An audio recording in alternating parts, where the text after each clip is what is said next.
بسم الله الرحمن الرحيم. ازيكم عاملين ايه؟ يا رب تكونوا بخير وبصحة وعافية يا رب. هقول لكم عن حاجة مهمة قوي بتضايق الستات كتير وبيبقى شكلها مش حلو صراحة، اللي هي دوالي اللي بتبقى في الساقين. ودي كانت عندي لاني كان عندي سمنة وكان عندي مشاكل صحية. الحمد لله اتخلصت من السمنة، خسيت 32 كيلو بالصيام المتقطع. هتلاقوا الطريقة في فيديو على القناة. وبس بعد ما خسيت لقيت الدوالي دي برضو موجودة، بس ما كانتش بنفس الشكل اللي كانت موجودة بيه وانا عندي سمنة، يعني قلت شوية بس شكلها باين. الدوالي بتيجي من السمنة، من الوقوف كتير، من عدم الحركة، في حاجات نقص فيتامين سي. نقص فيتامين سي بيسبب ان الأوردة دي تبقى ظاهرة بالشكل ده. يعني طبعا بتأثر على الشكل، غير انها اصلا في ناس بتزيد قوي عندهم وتخرج لبره كده بتعمل نزيف.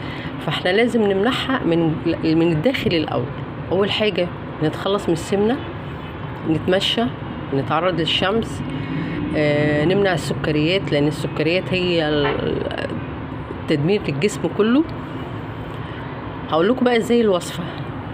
انا كنت بجيب، انا عندي في جل الالوفيرا ده في البلكونه، بجيبه واطلع الجل بتاعه واحط عليه خل التفاح وادوبهم مع بعض واحطهم في التلاجة وادهن. كنت بدهن الصبح وبالليل.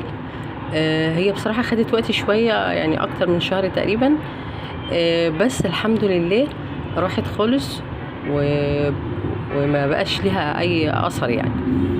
فالوصفه دي حلوه، اعملوها وان شاء الله تتخلصوا من الدوالي خالص ان شاء الله. واشوفكم فيديو جديد ومعلومه مفيده، واهم حاجه تمنعوا السكريات. يا ريت تشتركوا في القناه، تشيروا الفيديو، تعملوا لايك، واشوفكم فيديو جديد ان شاء الله.